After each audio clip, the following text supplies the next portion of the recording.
Olá, meu nome é Ionara Rabelo, sou psicóloga da Secretaria Municipal de Saúde de Goiânia, professora na Universidade Federal de Goiás e desde 2010 atuo como coordenadora de saúde mental para a área de emergência e desastres na organização Médicos Sem Fronteiras.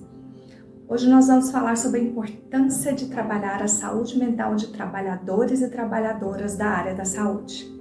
Neles a gente inclui pessoas que estão na recepção, da limpeza, os profissionais de saúde, todos aqueles envolvidos numa resposta a desastres. É importante considerar que todos os trabalhadores e trabalhadoras, eles também são afetados em vários níveis, tanto no território, na casa, na rua, nas suas condições de trabalho, nas rotinas. Então são vários níveis de risco e de percepção que precisam ser amplificados por parte de gestores para prevenir o sofrimento mental de trabalhadoras e trabalhadoras, bem como o desenvolvimento de transtornos mentais.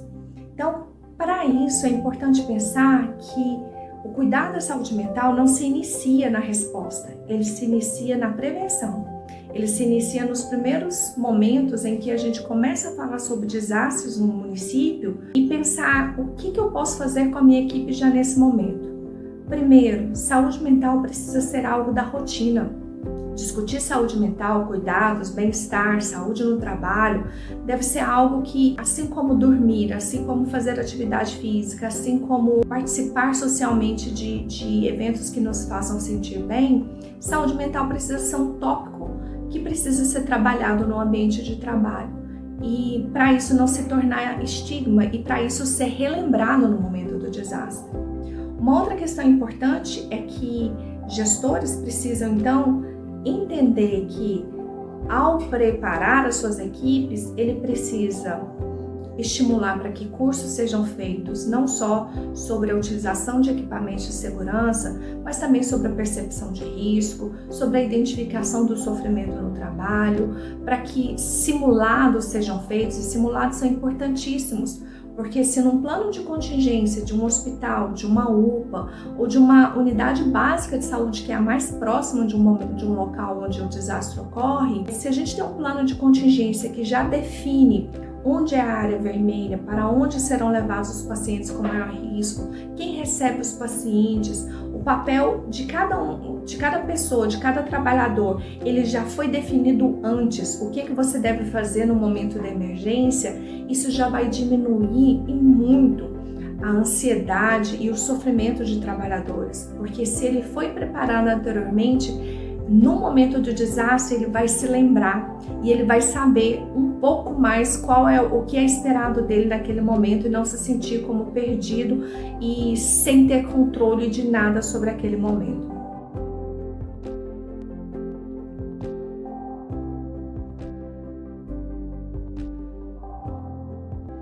Uma coisa importante é considerar que nesse espaço, nesse território onde ocorreu o desastre, várias pessoas podem ter perdido também, não só bens materiais, como familiares, pessoas que amam, colegas de trabalho. E nesse sentido é importante também considerar que na resposta ao desastre, essa equipe, os recursos humanos, como eles vinham trabalhando, precisa ser reconfigurada. Porque um gestor precisa ficar atento a quem são as pessoas que são os cuidadores principais. Quais foram as áreas que foram afetadas? Eu já tinha um mapa que identificava mais ou menos onde estão meus trabalhadores e qual o percurso ele precisa chegar. Eu já consigo identificar quantas pessoas eu consigo abrir a UPA e que vão estar nesse turno? Quais são as pessoas que eu preciso alterar ou flexibilizar as escalas e horas de trabalho, porque elas são cuidadores principais? Então, nesse sentido, se preparar para o desastre é se preparar também para repensar as rotinas de trabalho, os turnos, a flexibilização das horas, os contratos que eu vou precisar fazer para que a demanda que eu vou receber também seja atendida com qualidade. Então, nesse sentido, o gestor precisa mapear a sua capacidade de resposta, até quando ou quanto ele consegue gerir o número de pacientes que está chegando, o quanto a rede precisa apoiá-lo.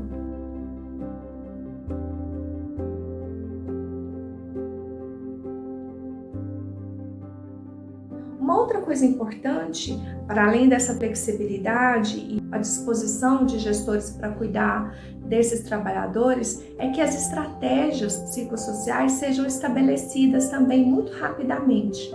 Então, gestores que já trabalham e trabalhadores que já estão no ambiente de trabalho, em que estratégias psicossociais de cuidado, como as rodas de conversa, as preparações para entrada no turno e saída, todas essas estratégias elas podem ser reconfiguradas para um cuidado também no momento do desastre. Então, quais as estratégias de cuidado a gente estabelece para aquelas equipes que são estratégias que têm sentido para aquela equipe? É importante entender que o que tem sentido para uma equipe não necessariamente é cuidado para outra equipe isso vai parecer mais como uma obrigação. Então essa sensibilidade para identificar aquilo que realmente pode qualificar o cuidado é importante. Uma outra consideração que gestores e trabalhadores precisam ter é que todos os cuidados da área da saúde do trabalhador que precisam ser seguidas na rotina, elas têm que ser relembradas novamente no momento dos desastres. A vigilância, as notificações, o uso apropriado dos equipamentos de segurança, de higienização, todas essas medidas precisam ser levadas em consideração porque trabalhadores precisam subir o nível de alerta para responder e cuidar da população e ao mesmo tempo conseguir baixar o nível de alerta para cuidar de si, da sua família, daqueles com quem ele convive. Nesse sentido, todas as estratégias elas perpassam vários níveis de gestores, de políticas, de leis e de cuidados de saúde que não necessariamente recaiam apenas no nível individualizante, dizendo ao trabalhador para que ele tenha que se cuidar. As escalas de trabalho, os cuidados para que a gente trabalhe em condições seguras são essenciais para que o sofrimento vinculado ao trabalho ele seja manejado de forma responsável, para que trabalhadores e trabalhadoras possam responder da melhor forma possível, com cuidado e ética a esse momento. É preciso que eles também sejam cuidados de forma ética, responsável e segura.